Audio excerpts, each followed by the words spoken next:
आता वयात मोठ्या राजकीय टॉप 9 ला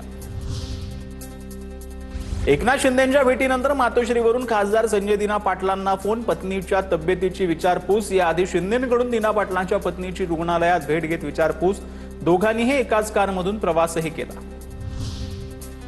रत्नागिरीतील साई रिसॉर्ट प्रकरणामध्ये अनिल परब निर्दोष, अनिल परब यांच्यासह सर्व आरोपींची निर्दोष मुक्तता। पुराव्याअभावी खेड न्यायालयाकडून सर्व आरोपींची निर्दोष मुक्तता। सुनेत्रा पवार यांच्या रिक्त जागेवर छगन भुजबळ यांच्या नावाची चर्चा। छगन भुजबळ राज्यसभेवर खासदार म्हणून जाणार का, असा प्रश्न निर्माण केला जातोय। छगन भुजबळ यांच्या विधानसभा मतदारसंघातून समीर भुजबळ निवडणूक लढण्याची शक्यता आहे, सूत्रांची माहिती। कोकणाच्या राजकारणात आणखी एक राजकीय भूकंप होण्याची शक्यता आहे। ठाकरेंच्या शिवसेनेचे कणकवलीचे नगराध्यक्ष संदेश पारकर शिंदेंच्या शिवसेनेच्या संपर्कात आहेत। कणकवली पॅटर्नच्या माध्यमातून नगराध्यक्ष म्हणून संदेश पारकरांची निवड झाली होती। सर्वच राजकीय पक्षांनी संदेश पारकरांना दिला होता पाठिंबा। आमदार अर्जुन खोतकरांनी जालन्याच्या 12 नगरसेवकांसोबत उपमुख्यमंत्री शिंदेंची भेट घेतली। जालना पालिकेत भाजपनं शिवसेनेला सत्तेबाहेर ठेवल्यानंतर ही भेट घेण्यात आली। पालिकेत निधी वाटपामध्ये भेदभाव होत असल्याची शिंदेंकडे तक्रार केल्याची सूत्रांची माहिती आहे।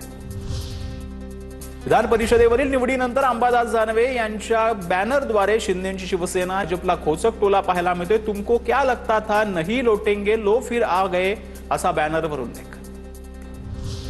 राज्यात पक्ष विस्तारासाठी भाजपाकडून नव्या जबाबदारी निश्चित। भाजपचे प्रदेशाध्यक्ष रवींद्र चव्हाणांकडून 6 नव्या समन्वयकांच्या नियुक्त्या।